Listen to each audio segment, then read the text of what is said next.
Ever heard of land submarines? Don't be so confused yet, because we're diving into the mysterious world of these subterranean wonders.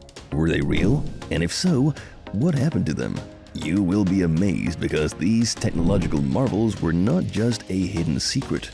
They were poised to unleash destruction on a scale you won't believe, and we're here to tell you all about them. To start off, we'll venture underground to learn about the history of subterranean warfare and how the Cold War's favorite bad guys created a genuine land submarine ready to invade and designed to destroy an entire country off the map.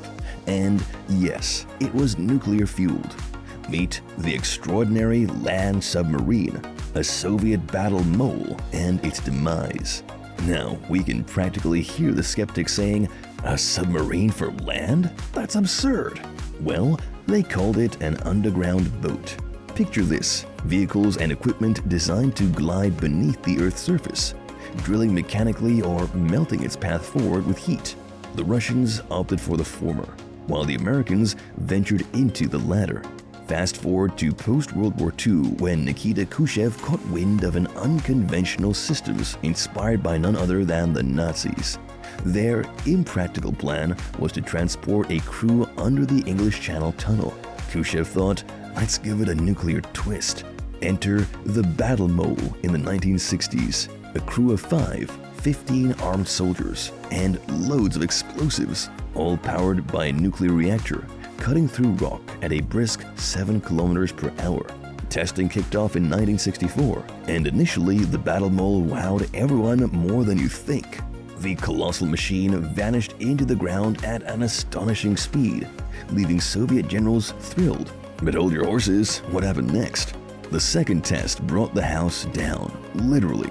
Covering 10 kilometers at a breathtaking speed, it melted through solid rock, creating a robust tunnel. Yet, a nuclear meltdown led to the collapse of the tunnel, vaporizing the commander. Talk about a plot twist. Beneath the ruins of the Battle Mole's demise, an unexpected signal pulses. What malevolent force stirs in the depths? And what shocking revelations could reshape history? Keep watching as the pulse intensifies, threatening to rewrite the darkest chapters of the Cold War. However, tragedy struck in a devastating twist of fate. Reports tell us that deep beneath the Earth's surface, the vehicles and equipment met a catastrophic end sooner than you think, erupting into a colossal thermonuclear fireball. This tragic event resulted in the vaporization of not only its commander, but the entire crew as well, leading to the total collapse of the tunnel.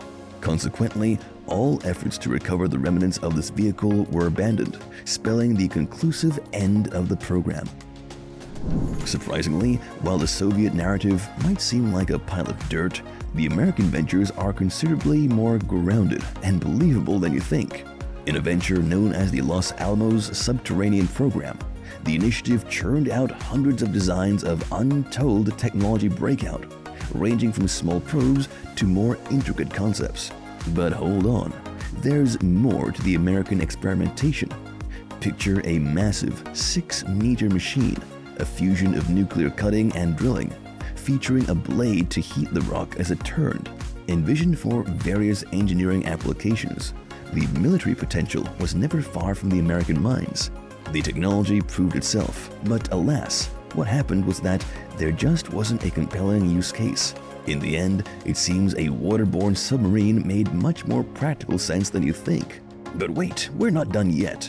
Another variant of our beloved submarines was designed and tested, and it ultimately didn't sail the waters.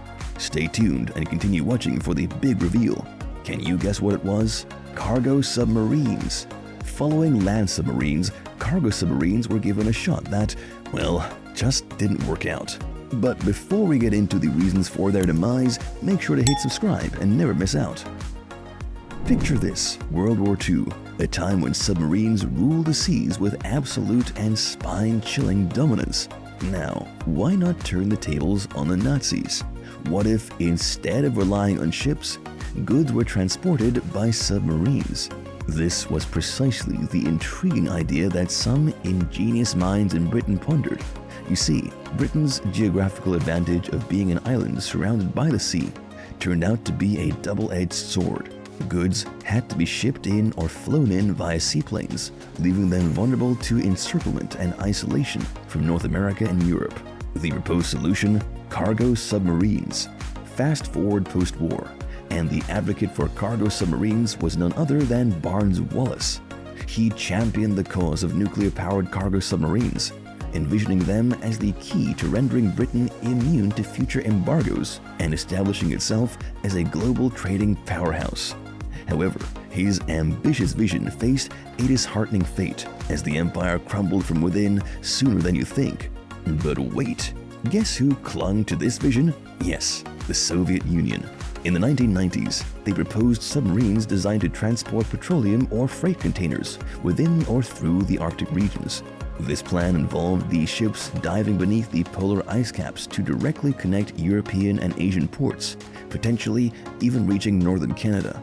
Both tanker and container variants followed the design of standard military nuclear submarines. What happened? These grand plans faded into oblivion due to the harsh financial struggles post the dissolution of the Soviet Union.